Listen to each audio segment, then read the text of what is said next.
Alhamdulillahi Rabbil Alamin. Wabihi nasta'inu ala umurid dunya wad din. Wassalatu wassalamu ala ashrafil anbiya'i wal mursalin, Nabiyina Muhammadin wa ala alihi wa sahbihi wa tabi'in wa atba'i tabi'in wa man tabi'ahum bi ihsanin ila yaumiddin, amma ba'd. Pertama-tama saya ucapkan jazakumullah khairan kepada para jemaah di sini yang Masya Allah ternyata di pelosok Indonesia dakwah sunnah masih terlihat dan masih ada, alhamdulillah ya. Dan sebagaimana tadi telah disampaikan ya, jadi kesibukan saya di Surabaya adalah mengajar di Stay Ali bin Abi Thalib ya. Insyaallah para jemaah tidak asing dengan sekolahan tersebut. Dan juga saya mengajar di sekolahan Ar-Royan ya. Jadi di Surabaya ada juga namanya Ar-Royan, Pak ya. Taib. Dan tema yang insya Allah akan kita bahas, dan sebelumnya sebenarnya saya ke Tarakan ini tidak ada niat untuk mengisi pengajian sebenarnya ya. Cuman karena ya tadi diminta tolong oleh Ustadz Amir ya Pak ya, Ustadz Amir diminta karena beliau sedang safar, akhirnya ya berbagi ilmu, sharing ilmu dengan para jamaah sekalian ya. Kita berharap kepada Allah semoga perkumpulan kita ini dijadikan perkumpulan yang berkah ya, perkumpulan yang setelah kita pulang dari majelis ini kita dijadikan sebagai orang-orang yang bisa mengamalkan apa yang kita dengar. Amin ya Rabb. Kaum muslimin yang dirahmati Allah Subhanahu wa taala, tema yang insyaallah akan kita bahas pada malam hari ini merupakan sebuah tema yang sangat penting sekali, yaitu keutamaan mendoakan anak kita ya, keutamaan mendoakan anak kita. Anak adalah sebuah nikmat dari Allah Subhanahu wa taala, atau istilahnya lebih tepat adalah amanah. Ya. Anak adalah amanah dari Allah Subhanahu wa taala, yang mana ketika kita memiliki anak yang saleh dan salihah, maka ini adalah merupakan salah satu nikmat di antara nikmat-nikmat terbesar dari Allah Subhanahu wa taala. Ya. Seseorang yang dia memiliki harta yang sangat banyak ya, atau mungkin jabatan yang tinggi, tapi ketika dia diuji oleh Allah dengan belum memiliki anak yang saleh dan salihah, maka nikmat-nikmat yang lainnya ini tidak ada apa-apanya ya. Dia tidak akan merasakan terlalu besar harta yang banyak, jabatan yang tinggi, tapi kalau anaknya ini tidak saleh dan salihah, maka itu tidak ada apa-apanya para jemaah. Jazakallahu khair. Sebaliknya, ketika seseorang ya alhamdulillah oleh Allah diberi rezeki yang cukup ya, kemudian pekerjaan yang cukup, tapi ketika dia diberi keturunan yang saleh dan salihah, maka ini merupakan sebuah nikmat yang sangat besar ya. Dalam sebuah syair ya, ada syair dalam bahasa Arab disebutkan, ni'amul ilahi 'alal ibadi katsiratun wa ajalluhunna najabatul auladi. Nikmat-nikmat Allah atas para hambanya ini banyak sekali ya, nikmat kesehatan, nikmat iman, nikmat rezeki dan lain sebagainya ya. Dan yang paling besar atau di antara paling besar dari nikmat-nikmat tersebut adalah memiliki anak yang baik ya. Dan kebaikan anak kita para jemaah dirahmati Allah, atau cara menjadikan keturunan kita menjadi saleh dan salihah, ini ada beberapa cara ya. Dan cara yang paling utama ya, cara yang paling ampuh setelah taufik Allah Subhanahu wa taala, yaitu adalah salahul aba, baiknya orang tua ya. Jadi kesalihan anak tergantung dengan kesalihan orang tuanya ya. Kalau para jemaah tahu ya, dalam sebuah surat yang mana kita disunahkan untuk membaca di hari Jumat, surat apa itu? Al-Kahfi ya. Dalam surat Al-Kahfi diceritakan ada kisah antara Nabi Musa dengan Khidir atau Khadir ya. Dan di akhir cerita mereka berdua, di situ disebutkan kalau Nabi Khidir atau Khadir ini membangun sebuah tembok yang hampir runtuh, yang mana tembok tersebut dimiliki oleh kedua anak yatim. Ya. Maka Nabi Musa protes, wahai Khidir, kamu kok mau-maunya gitu loh. Kamu kok mau-maunya bangun tembok rumahnya seseorang atau dua orang anak yatim di suatu masyarakat yang tidak mau menjamu kami. Ya, jadi Nabi Musa dan Nabi Khidir datang ke kampung tersebut minta dijamu, tapi sama masyarakatnya nggak dijamu. Ya, Nabi Musa protes, minimal kamu minta upah lah. Masuk kamu mau gratis-gratisan bangun tembok? Ya, kita nggak dijamu kok kamu mau bangun tembok? Ya, maka jawaban Nabi Khidir, beliau mengatakan, wa ammal jidaru fakana li ghulamaini yatimaini fil Madinah. Adapun tembok yang aku bangun, maka itu adalah milik dua anak yatim yang ada di kota ini. Ya. Wa kana tahtahu kanzul lahuma, yang mana di bawah tembok ini ada apanya Pak? Harta karunnya. Ya. Kemudian Allah mengatakan wa kana abuhuma shaliha, dan ayah dari kedua orang anak tersebut dahulu adalah seorang yang saleh. Ya. Kata para ulama, ini adalah salah satu dalil yang menunjukkan bahwasanya kesolehan orang tua ini adalah sebab penjagaan Allah terhadap keturunannya. Ya. Bahkan kalau kita cek tafsir para jemaah dirahmati Allah, yang dimaksud dengan abu itu artinya apa? Bapak. Ya, abu artinya bapak. Kalau kita lihat tafsir ayat tersebut, yang dimaksud dengan abuhuma di situ artinya adalah al-jaddu as-sabi'. Apa artinya jaddun? Jaddun kakek, ya. Jadi kakek yang ketujuh. Ya. Jadi ternyata yang soleh itu adalah kakek ketujuhnya, Pak. Ya.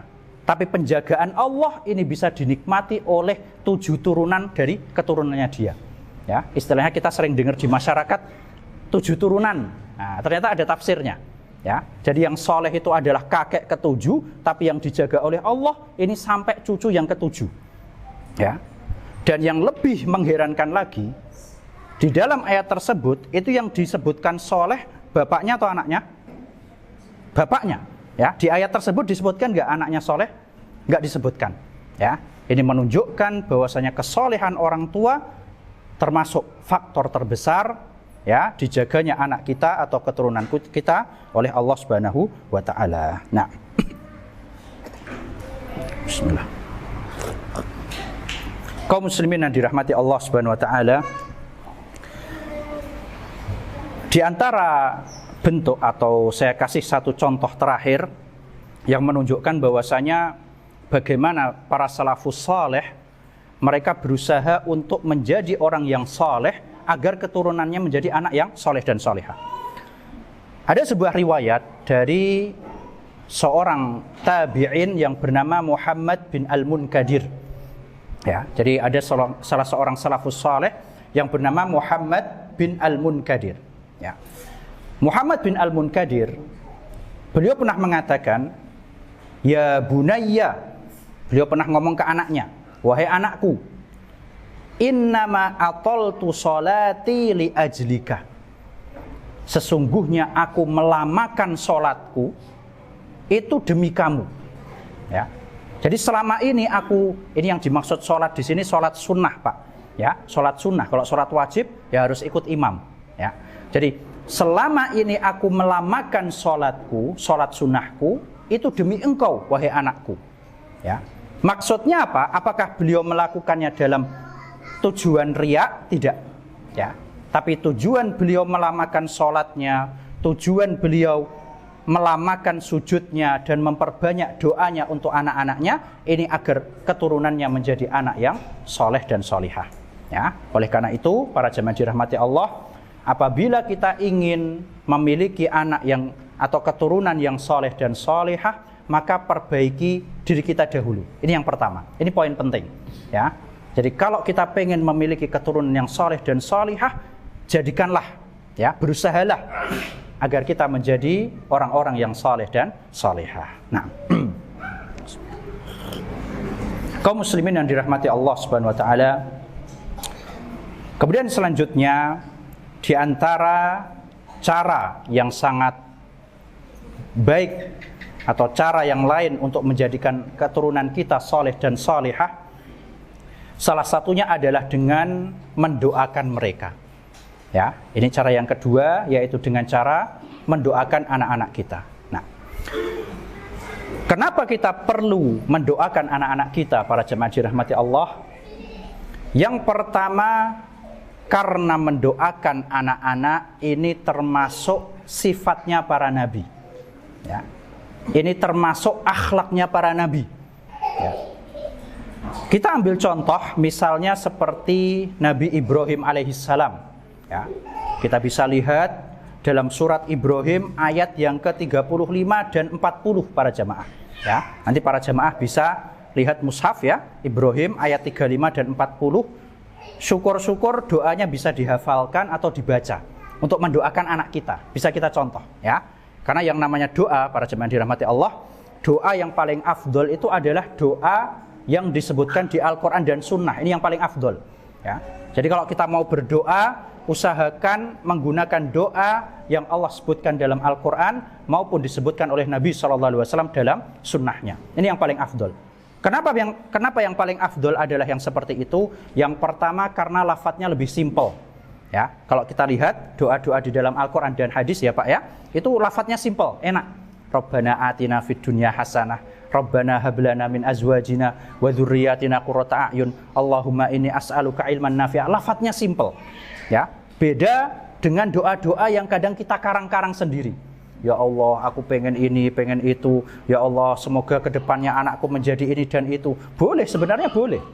Tapi ngucapinnya itu tidak sesimpel yang disebutkan dalam Al-Quran maupun Sunnah. Ya.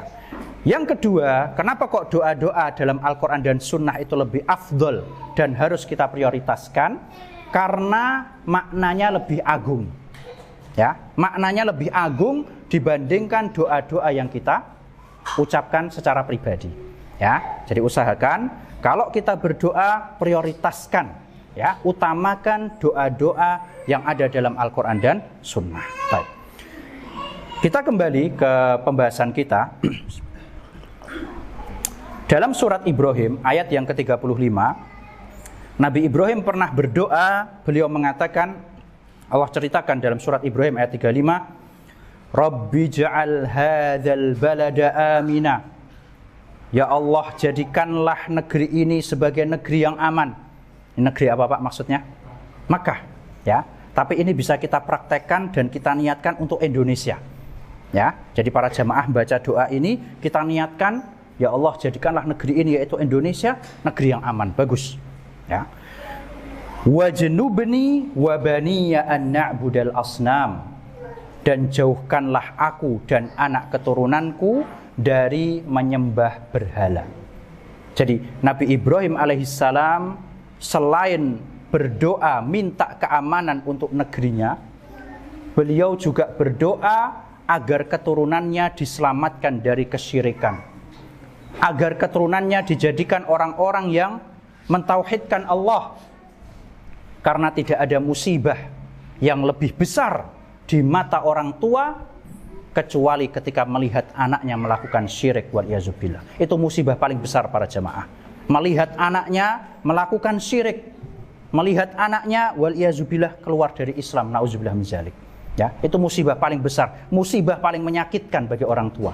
Ya, maka marilah kita baca doa ini ya agar Allah jaga keturunan kita. Nah, kemudian juga dalam ayat yang ke-40 ya, 5 ayat setelahnya di situ beliau juga berdoa mendoakan anak-anaknya ya. Beliau berdoa, Rabbi ja'alni muqimas sholati wa min dzurriyyati. Ya Allah, jadikanlah aku dan keturunanku orang-orang yang menegakkan sholat.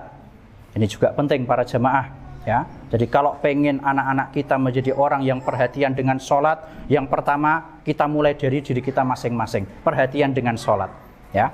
Gimana orang tuanya nyuruh-nyuruh, ayo nak sholat, tapi nyuruhnya sambil lihat HP Pak ya. Nah ini kan sama anaknya dilihat ya. Makanya faktor terbesar pengajaran yang paling efektif adalah al-qudwatul hasanah, suri tauladan terbaik.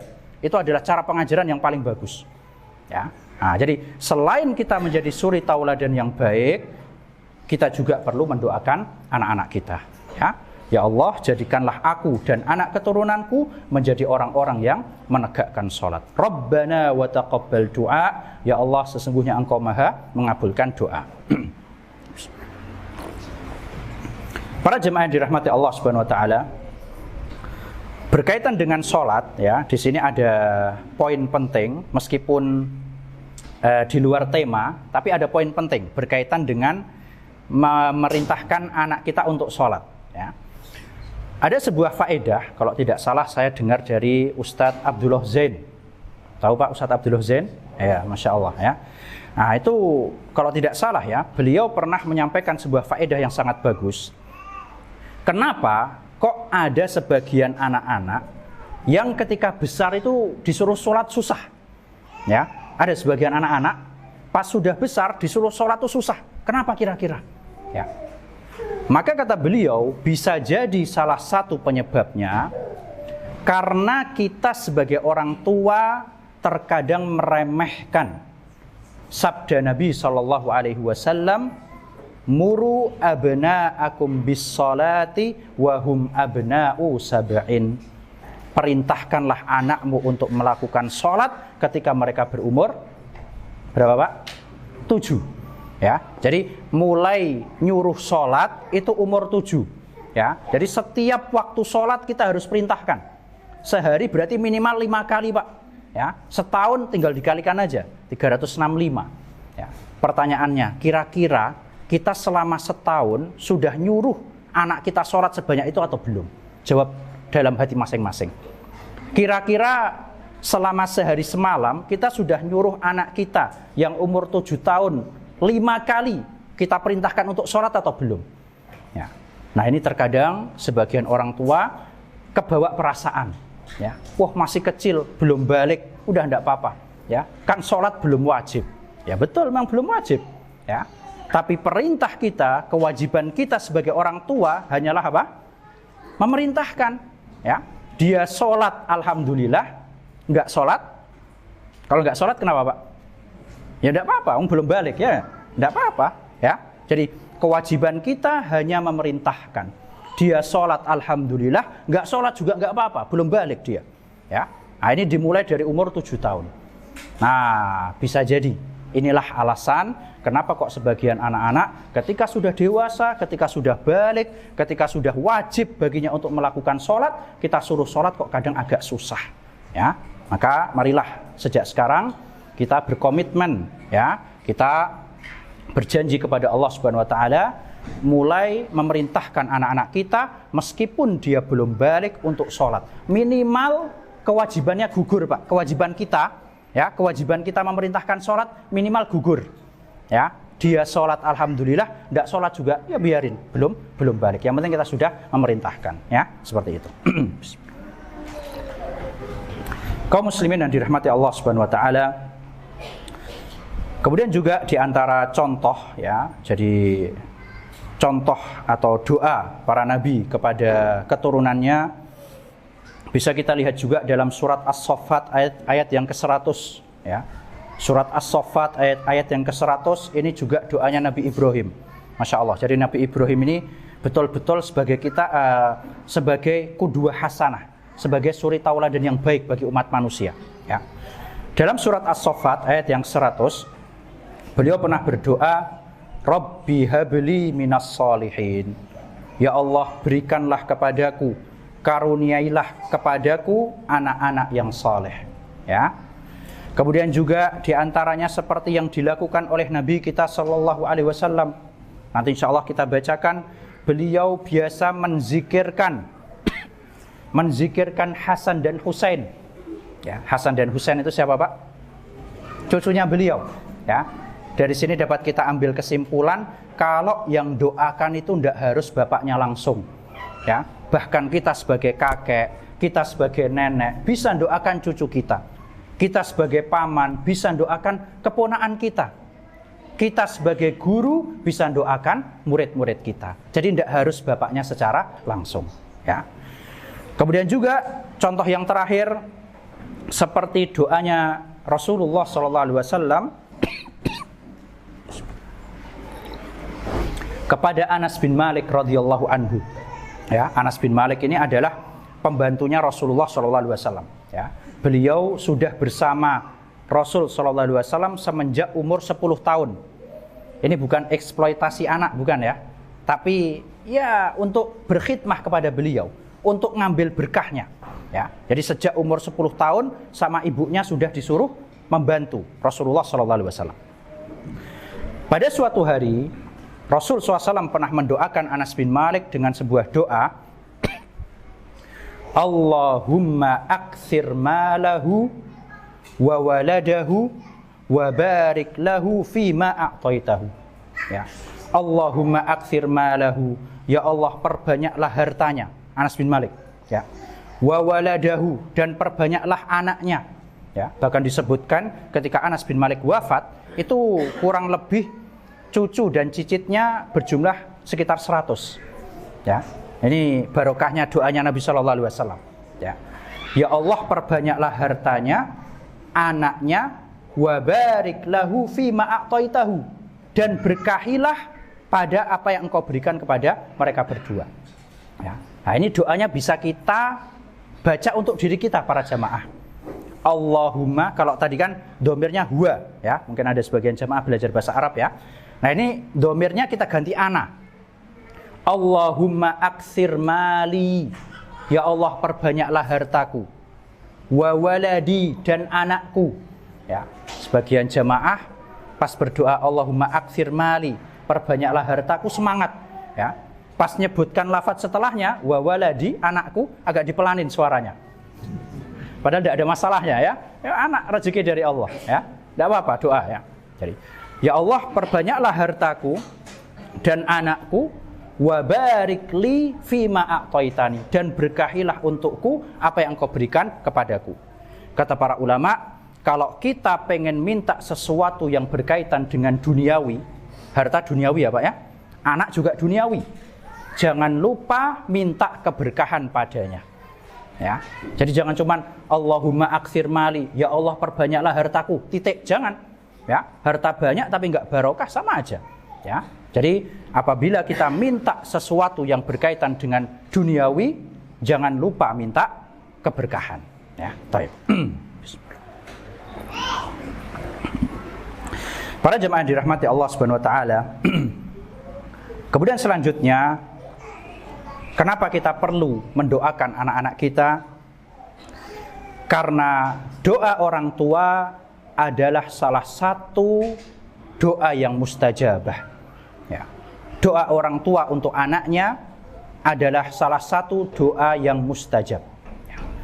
Dalam sebuah hadis Rasulullah SAW bersabda, "Salasu da'awatin mustajabatin la syakka fihinna." Ada 3 doa yang mustajab, tidak diragukan lagi. Yang pertama adalah da'watul walid, doanya orang tua, ya.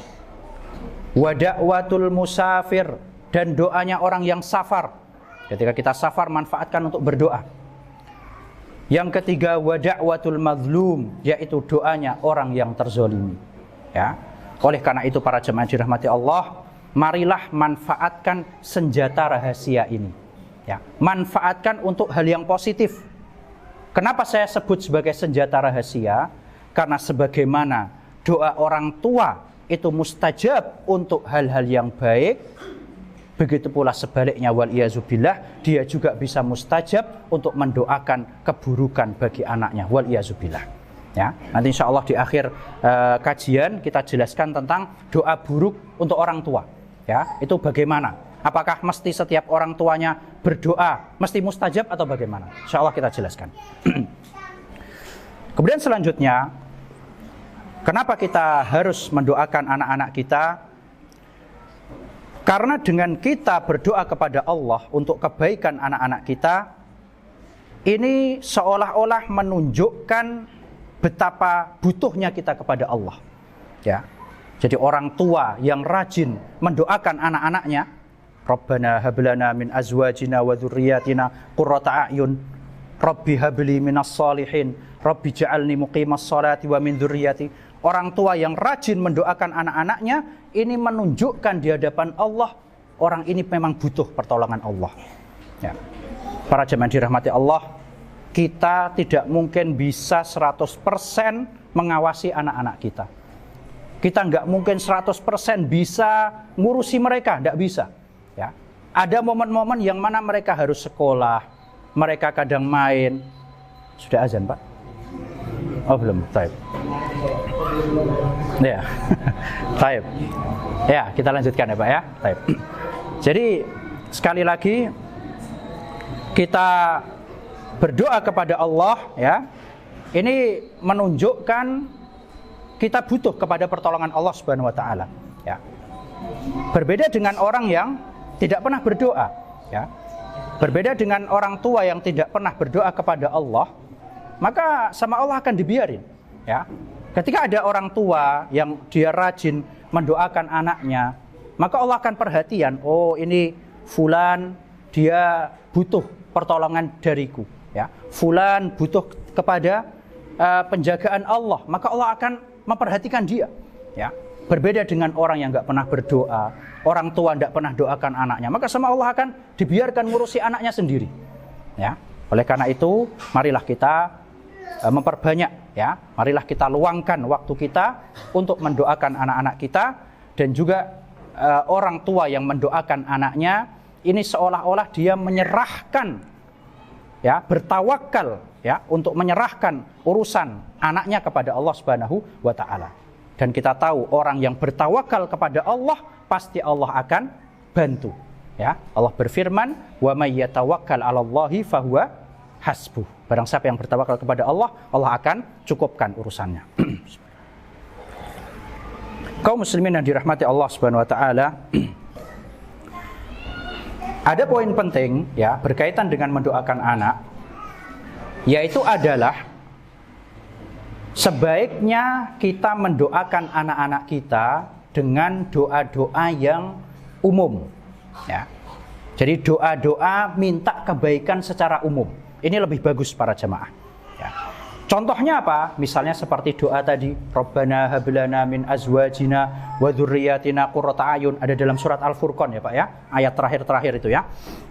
Coba kita lihat artinya. Rabbana hablana min azwajina wa dzurriyyatina qurrata a'yun. Ya Allah, berikanlah kepada kami pasangan dan anak-anak yang qurrata a'yun. Apa itu qurrata a'yun? Menyejukkan pandangan. Ya, ini kan minta kebaikan secara umum para jemaah.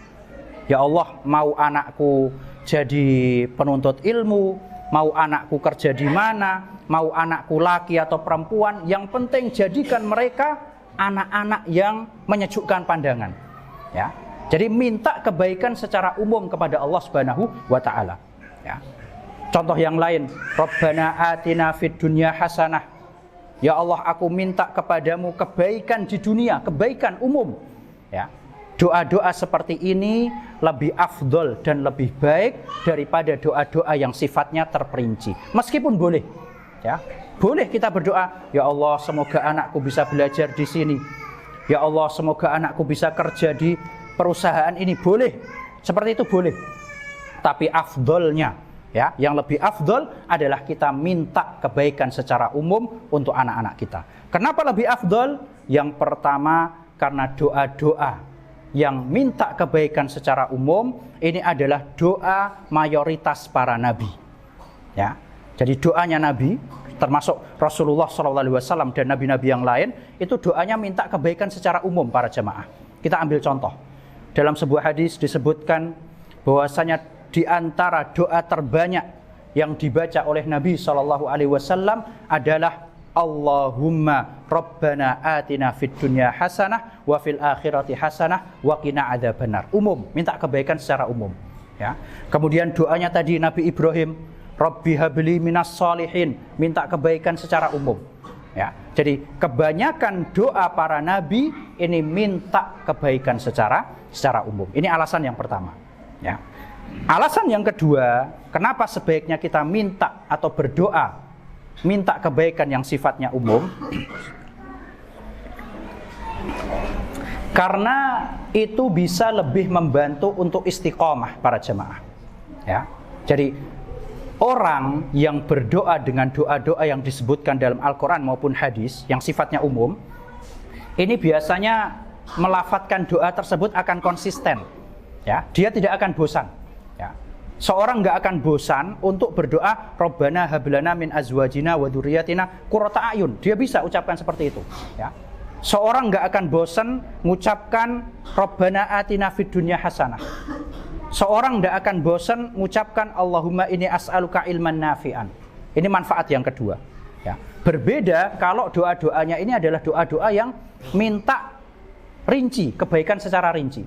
Ya Allah, semoga anakku bisa diterima di sekolahan ini, yang terletak di kota ini, di negara ini. Itu paling bertahan paling setengah tahun, habis itu nggak berdoa lagi. Ya. Nah, ini manfaat yang kedua. Jadi lebih istiqomah. Yang ketiga, ya, manfaat yang ketiga dari kita berdoa minta kebaikan secara umum, ini menunjukkan akan tingginya tawakal kita kepada Allah Subhanahu wa taala.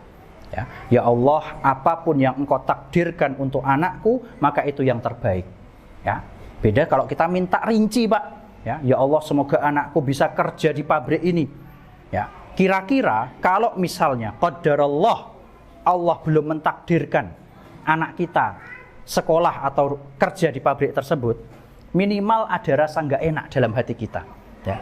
Wah, ini aku sudah berdoa, setiap malam aku sudah bangun, ya. Kenapa kok sama Allah belum dikabulkan? Minimal ada rasa seperti itu sedikit. Ya. Tapi kalau kita minta kebaikan secara umum, apapun yang Allah takdirkan untuk anak-anak kita, maka kita yakin kalau itu yang terbaik. Ya, oleh karena itu, marilah ya sejak sekarang kita minta ya berdoa kepada Allah kebaikan untuk anak-anak kita secara umum, meskipun bukan hal yang terlarang. Ya, kalau ada yang mau berdoa secara rinci juga nggak apa-apa. Ya, bukan suatu hal yang terlarang. Kaum muslimin yang dirahmati Allah Subhanahu Wa Taala, berapa menit lagi? 14. Kita ambil contoh ya, salah satu gambaran bagaimana para salafus soleh, mereka ada yang menegur anaknya ketika anak tersebut berdoa dengan doa yang sifatnya rinci. Ya. Disebutkan bahwasanya ada anak salah seorang sahabat ya, yang bernama Abdullah bin Al-Mughaffal. Si anak ini pernah berdoa dengan doa demikian ya. Allahumma inni as'alukal qasral abyad an yaminil jannati idza dakhaltuha. Ya Allah, aku minta istana yang berwarna putih yang terletak di sebelah kanan surga ketika aku memasuki surga tersebut. Ya, jadi rinci banget, Pak. Ya Allah, aku minta istana. Istananya warna putih, terletaknya di sebelah kanan surga. Rinci sekali. Ya, ini ibaratnya kita minta, ya Allah, aku pengen ya Allah berikan aku rezeki rumah di kampung ini, kota ini, gang sekian. Waduh, rinci banget. Ya. Maka ketika ayahnya mendengar anaknya berdoa seperti ini, maka si ayah menegur anaknya. Ya. Beliau mengatakan, "Ai bunayya, wahai anakku, salil jannah, mintalah surga. Ya. Wa ta'awwadz bihi minan nar, dan mintalah perlindungan dari api neraka. Fa inni sami'tu Rasulullah sallallahu alaihi wasallam yaqul." Karena aku mendengar Rasulullah sallallahu alaihi wasallam bersabda, "Innahu sayakunu fi hadhil ummati qaumun ya'taduna fit tuhuri wad du'a." Akan datang suatu kaum dari umat ini yang mana mereka berlebih-lebihan dalam berdoa dan bersuci. Ya, nah, ini adalah salah satu bentuk berlebih-lebihan dalam berdoa, yaitu apa? Minta permintaan yang terlalu rinci. Ya, jadi sebaiknya bagi kita para jamaah, mintalah kepada Allah permintaan kebaikan secara umum, ya, karena tadi sudah kita sebutkan beberapa alasannya. Kaum muslimin yang dirahmati Allah Subhanahu wa taala, Kemudian selanjutnya termasuk dalam mendoakan anak kita adalah suatu zikir yang hendaknya dibaca oleh pasangan suami istri sebelum mereka melakukan hubungan suami istri. Ya. Dalam sebuah hadis Rasulullah SAW bersabda, "Lau anna ahadahum idza arada an ya'tiya ahlahu qala." Seandainya salah seorang di antara mereka ketika mau mendatangi keluarganya, maksudnya mau berhubungan suami istri, hendaknya dia mengatakan, "Bismillah, Allahumma jannibna syaitan wa jannibis syaitana ma razaqtana." Ya. Yang mana artinya, ya Allah, aku minta kepadamu agar engkau menjauhkan syaitan dari kami dan menjauhkan syaitan dari apa yang engkau berikan kepada kami. Maksudnya anak. Ya. Apa kata Nabi SAW? Barang siapa yang baca zikir ini, fa innahu in yuqaddar bainahuma waladun fi dzalika lam yadurruhu syaitanun abada. Apabila dari perbuatan tersebut mereka ditakdirkan memiliki anak, maka anak tersebut tidak akan diganggu oleh syaitan selamanya. Ya, bahkan kata Syekh bin Baz rahimahullah, zikir ini juga dianjurkan diucapkan oleh istri. Jadi bukan hanya suaminya saja, istri juga disunahkan membaca zikir ini. Bahkan beliau mengatakan ini juga dianjurkan bagi yang ingin mengeluarkan di luar. Ya, jadi tetap dianjurkan, disunahkan untuk membaca zikir ini. Nah, kemudian selanjutnya di antara contoh yang lain dalam hal menzikirkan anak adalah yang dilakukan oleh Nabi kita SAW. Disebutkan dalam sebuah hadis, kana yu'awwidul Hasan wal Husain. Beliau itu biasa meminta perlindungan untuk Hasan dan Husain. Ya. Jadi kalau ada hadis kemudian depannya itu ada kana, ini biasanya artinya selalu, rutin. Berarti beliau sering melakukan hal ini. Ya. Jadi Nabi SAW itu biasa minta perlindungan untuk cucunya Hasan dan Husain. Bismillah. Wa yaqulu, dan beliau mengatakan, inna abakuma, sesungguhnya ayah kalian berdua, yaitu Nabi Ibrahim maksudnya, kana yu'awwidhu biha Ismail wa Ishaq. Dia itu biasa menzikirkan Ismail dan Ishak. Jadi ini ternyata juga sunnahnya Nabi Ibrahim alaihissalam. Ya. Gimana bunyi zikirnya? Ini saya harapkan para jemaah sekalian ya, saya harapkan kalau bisa baca zikir ini. Ya, syukur-syukur bisa hafal. Kalau belum hafal bisa lihat di HP Pak, penting. Ya, karena sekali lagi kita tidak bisa ngawasi anak kita 100%. Apalagi di zaman sekarang, di zaman yang mana fitnah, syubhat, dan syahwat ini lebih besar dari zaman kita dahulu ketika kecil. Ya. Di zaman yang mana ketika orang tua sudah memprotek anaknya dalam rumah, fitnah tersebut bisa datang melalui atap-atap mereka, internet. Ya. Maka saya sarankan, saya mohon kepada para jemaah, tolong baca zikir ini untuk anak-anak kita. Ya. Bagaimana bunyi zikirnya? Zikirnya berbunyi, u'idzukuma bikalimatillahi tammah. Ya, u'idzukuma, aku minta perlindungan untuk kalian berdua. Ini karena yang didoakan adalah siapa tadi Pak? Hasan dan Husain. Jadi kalau anak kita banyak langsung aja diganti u'idzukum, kalian, antum. Ya. Jadi u'idzukuma bikalimatillahi tammah. Aku minta perlindungan untuk kalian berdua dengan kalimat Allah yang sempurna. Min kulli syaitanin wahamah, dari gangguan setan, termasuk setan manusia dan setan jin. Bahkan setan manusia terkadang lebih bahaya dibandingkan setan jin. Ya. Wahamah, dan juga dari penyakit, hal-hal yang membahayakan. Wa min kulli ainin lamah, dan juga dari ain. Tahu penyakit ain ya Pak ya? Penyakit yang karena mata. Ya, ini bukan belean, bukan ya? Tapi penyakit karena mata. Ya. Nah, jadi kita minta perlindungan kepada Allah agar Allah menjaga anak-anak kita. Kapan diucapkan zikir ini tidak ada batasannya. Ya, kalau saya pribadi biasanya saya baca sekalian nganter anak sekolah Pak. Ya, jadi sekalian ngantar anak sekolah, saya bacakan zikir tersebut, ya sudah. Ya, atau pas di tempat-tempat yang ramai, ya, di tempat-tempat yang ada kemungkinan anak kita jadi pusat perhatian, ya, pas walimahan atau ke mall dan sebagainya. Bacalah zikir ini. Kenapa anak kecil perlu dizikirkan? Kenapa Pak kira-kira? Kenapa kok anak kecil itu perlu kita zikirkan? Kira-kira apa sebabnya? Kalau orang besar udah bisa insya Allah. Anak kecil kenapa Pak? Ya, karena mereka itu termasuk orang yang suka lalai. Ya. Anak kecil ini adalah golongan manusia yang suka lalai. Ya.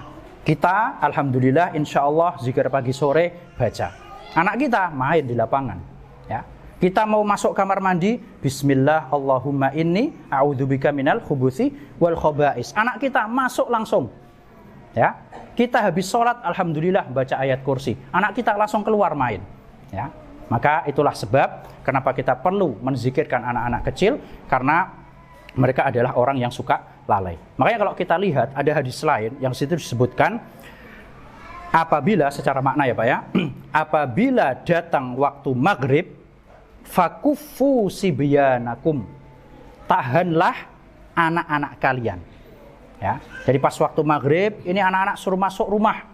Ya, fa idza dhahaba sa'atun minal lail, ketika sudah melalui satu saat, ya kata para ulama ini maksudnya adalah masuknya waktu isya, maka silahkan dibiarkan mereka bermain.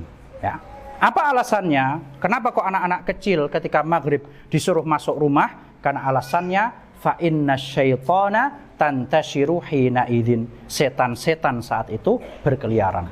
Ya, makanya makhluk yang paling suka lalai itu ada dua Pak, anak-anak dan perempuan. Ya, makanya rata-rata dua itu yang sering kadang ya mendapatkan gangguan. Ya, oleh karena itu marilah kita menzikirkan ya anak-anak kita dan juga keluarga kita. Wallahu a'lam. Bismillah. Kaum muslimin yang dirahmati Allah Subhanahu wa taala. Kemudian yang terakhir, pembahasan yang terakhir atau sebelumnya ya, di antara doa terbanyak yang dibaca oleh para salafus saleh, bahkan mereka baca dalam sholat-sholat mereka, itu ada dalam surat Al-Furqan ayat yang ke-74. Insya Allah para jamaah sudah hafal semua. Ya, Al-Furqan ayat 74. Ya. Bagaimana doanya? Tadi sudah saya sebutkan, yaitu Rabbana hablana min azwajina wa dzurriyyatina qurrata a'yun. Itu Pak. Ya. Jadi kata para ulama, ini adalah doa atau termasuk doa terbanyak yang dibaca oleh para salafus saleh. Ya. Bahkan dibaca dalam sholat-sholat mereka. Dan ada satu doa lagi dalam surat Al-Ahqaf, saya lupa ayat berapa, sebentar saya cek dulu. Ayat 9 kalau nggak salah, bentar. Ini doa tersebut disebutkan dalam sebuah riwayat, ada salah seorang yang mengadu kepada seorang salafus saleh, salah seorang ulama, tentang kenakalan anaknya. Ya, jadi ini anakku kok nakal banget, susah diatur, gimana nih solusinya? Ya. Maka oleh ulama tersebut, oleh salafus saleh tersebut, dia diperintahkan untuk membaca doa yang terdapat dalam surat Al-Ahqaf ayat yang ke-15. Afwan, ayat 15 ya.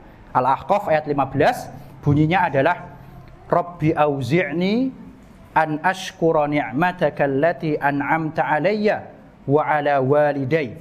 Kita artikan ya Pak ya. Rabbi auzi'ni, ya Allah bantulah aku an ashkura ni'matak, untuk mensyukuri nikmatmu, allati an'amta 'alayya wa 'ala walidayya, yang telah engkau berikan kepadaku dan kepada orang tuaku. Jadi membuka doa dengan minta dimudahkan bersyukur. Bagus ya. Ini bagus. Jadi minta agar dimudahkan bersyukur. Wa an a'mala shalihan tardahu, dan mudahkanlah aku untuk beramal soleh dengan yang engkau ridhoi. Ya, minta dimudahkan berbuat baik. Wa aslih li fi dzurriyyati. Ini dia. Dan perbaikilah keturunanku. Ini ya. Jadi oleh ulama tersebut, si bapak yang ngadu tentang kenakalan anaknya disuruh baca Al-Ahqaf ayat 15 ini. Ya. Dan doa ini ditutup dengan firman Allah, inni tubtu ilaika wa inni minal muslimin, sesungguhnya aku bertaubat kepadamu dan aku termasuk orang muslim. Jadi ditutup dengan bertaubat, ditutup dengan mengakui kesalahan, dan Allah itu senang kepada hambanya yang mengakui dia berbuat salah. Ya, hanya adalah doa yang sangat bagus. Dan juga saya teringat sesuatu para jemaah dirahmati Allah. Kalau kita kadang melihat ada kelakuan dari anak-anak kita yang kadang menggemaskan, bukan menjengkelkan ya Pak ya, menggemaskan anak-anak itu ya. Kalau yang besar ini menjengkelkan ya, masih kecil menggemaskan ya. Maka coba ucapkan dengan ucapan-ucapan yang baik. Ya, misal apa? Aslahakallah, semoga Allah memperbaikimu.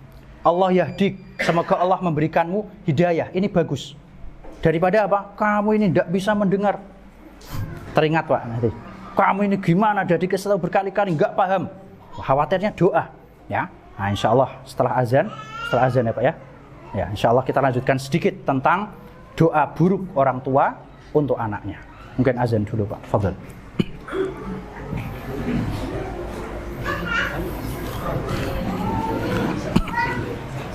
Insya Allah bisa kan? Gak tahu ya. Nanti lihat sikon dulu Pak. Soalnya kalau memang bisa mau diumumkan nanti sama jemaah, oh, kalau diumumkan iya. Kayaknya cukup sekarang aja Pak, cukup satu. Kita tanggung jawab kan nanti. Hah? Lanjutkan sedikit, dan juga nanti kalau ada yang mau belum jelas atau bertanya, insya Allah kita kasih waktu sedikit insya Allah Pak. Baik, pembahasan yang terakhir yaitu tentang mendoakan buruk untuk anak kita, waliyazubillah ya. Sebagaimana tadi disebutkan atau dalam hadis yang lain disebutkan bahwasanya di antara doa yang mustajab adalah wada'watul walid ala auladihi atau ala waladihi, yaitu doa buruknya orang tua untuk anak ya. Jadi selain doa baik itu juga mustajab, ternyata doa buruk juga mustajab ya. Lalu apakah doa buruk orang tua itu selalu mustajab atau dia khusus untuk keadaan-keadaan tertentu? Ya. Maka di sana ada khilaf di kalangan ulama, di sana ada dua pendapat di kalangan ulama. Wallahu alam, pendapat yang lebih tepat ya, itu adalah doa buruk orang tua ini hanya mustajab ketika si anak dalam keadaan durhaka. Ya, jadi mustajabnya ketika si anak durhaka. Ya. Karena kadang kita dapat ya, ada beberapa pertanyaan itu, Ustadz, ini saya sudah berusaha semaksimal mungkin berdakwah kepada orang tua, berbuat baik kepada orang tua, tapi orang tua selalu mengancam dengan mendoakan buruk. Saya jadi takut untuk meneruskan dakwah. Maka kita katakan, selama Anda tidak durhaka, selama Anda sudah bermaksimal birrul walidain kepada orang tua Anda, maka insya Allah doanya orang tua tidak mencelakakan anaknya ya. Jadi mustajabnya itu ketika si anak dalam keadaan durhaka ya. Oleh karena itu marilah kita lebih berhati-hati lagi ketika melontarkan ucapan kepada anak kita. Bahkan saya pernah ngisi pengajian seperti ini Pak, salah satu pertanyaan terbanyak ini datang dari ibu-ibu ya, karena anak itu kan punya ibunya ya Pak ya, yang banyak ngopeni atau ngurusi anak kan ibunya ya. Salah satu pertanyaan terbanyak datang dari ibu-ibu, bunyinya, Ustadz, apakah ada kafaroh ya, kafaroh itu artinya tebusan ya. Apakah ada kafaroh dari ucapan buruk kepada anak di masa lalu ya. Jadi si ibu menyesali dahulu itu ya, kadang ada ucapan-ucapan yang tidak baik terlontar untuk anaknya. Seperti tadi mungkin, kamu ini anak gak bisa diatur ya, gak bisa mendengar. Nah, si ibu menyesali perbuatan tersebut. Jadi beliau bertanya, kira-kira ada kafarohnya atau tidak? Maka saya jawab, kalau kafaroh secara umum, kalau kafaroh secara khususnya tidak ada dalilnya ya, tapi bisa dengan kita memperbanyak doa baik untuk anak-anak kita, sebagaimana sabda Nabi SAW, ittaqillah haitsuma kunta wa atbi'is sayyi'atal hasanata tamhuha. Ikutilah keburukan dengan kebaikan, maka kebaikan itu akan menghapuskan keburukan. Dan juga Allah Subhanahu wa taala berfirman, "Innal hasanati yudhibnas sayyi'at." Sesungguhnya kebaikan itu akan menghilangkan keburukan. Ya. Jadi mungkin itu ya yang dapat disampaikan. Wallahu a'lam. Dan sebelum ditutup, ada yang belum jelas atau mau ditanyakan, silahkan. Tafadhol. Atau tidak jelas? Jelas Pak, insyaallah ya. Insyaallah tidak ada pertanyaan.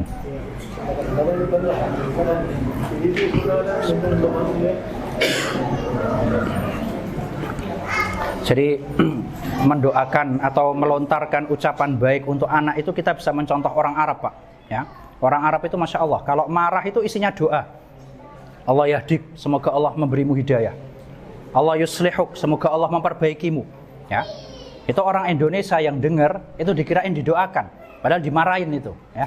Mereka marahnya itu doa ya. Nah, ini bisa kita contoh ketika misalnya ya anak kita kadang melakukan hal yang menggemaskan, kita doakan aslahakallah, semoga Allah memperbaikimu. Kalau tidak bisa pakai bahasa Arab, boleh pakai bahasa Indonesia ya. Jadi berdoa urutannya adalah dari Al-Quran dan Sunnah, ini yang paling afdol.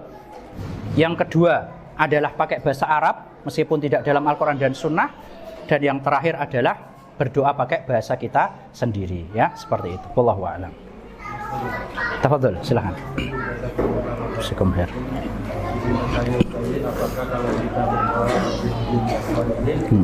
apakah itu sudah mencakup juga anak kita yang perempuan? Oh ya. Iya, jadi pertanyaannya apakah kalau kita membaca doa Rabbi habli minas sholihin ya Allah berikanlah kami anak-anak yang soleh ya, surat As-Saffat ayat 100. Memang di situ lafadznya adalah mudzakar ya, laki-laki kan gitu ya, sholihin kan laki-laki ya. Tapi insya Allah ini juga mencakup seluruh keturunan kita ya. Jadi lafadz dalam ini faedah bahasa Arab ya, tidak apa-apa kita sampaikan. Kenapa kok dalam bahasa Arab itu lebih banyak lafadz mudzakar? Mudzakar itu apa? Laki-laki ya. Jadi kenapa kok dalam ayat sama hadis itu banyak lafadz mudzakar? Kenapa tidak muannas perempuan? Yang pertama, lafadz mudzakar itu kalau dalam bahasa Arab lebih mudah diucapkan, Pak. Ya, contoh assalamualaikum mudzakar. Ya, muannas assalamualaikunna. Ya, ada tambahannya dikit lah. Ya. Jadi itu alasan yang pertama lafadz mudzakar lebih mudah diucapkan. Yang kedua, secara asal yang namanya kalimat dalam bahasa Arab itu asalnya mudzakar. Ya. Kalau mau dijadikan muannas harus ditambahi dulu sesuatu. Contoh yang belajar bahasa Arab mungkin. Apa bahasa Arabnya siswa? Tolibun. Kalau siswi? Tolibatun ditambahi tun. Ya. Jadi secara asal kalimat itu adalah mudzakar. Ketika mau jadikan perempuan harus ada tambahannya. Jadi insya Allah sudah mencakup ya doa Rabbi habli minas sholihin. Mau anak kita laki-laki mau perempuan insya Allah sudah mencakup. Wallahu a'lam. Tafadhol, silakan. Kalau orang tua yang atau dua sepasang suami istri sudah membilang perempuan bagaimana jika dia tidak memiliki anak. Nah. Kemudian apakah dia mengambil anak apakah itu juga mencakup juga menjadi seperti anakan dua-duaan mustajab? Yeah. Kemudian yang terakhir Ustaz itu ada dua yang masuk ke sebar di medsos. Yeah. Allahumma faqih fiddin wa alimna ta'wil. Apakah itu sahih Ustaz? Yeah. Baik, pertanyaan pertama, bagaimana orang tua yang memang qadarullah memang oleh Allah belum diberi keturunan ya Pak ya. Maka bagaimana dia bisa mendapatkan keutamaan-keutamaan yang tadi saya sebutkan ya. Maka salah satu solusinya adalah dengan berbuat baik kepada anak meskipun bukan anak kandungnya. Ya, kita ambil contoh. Ada sebuah hadis dari Nabi SAW, beliau pernah bersabda,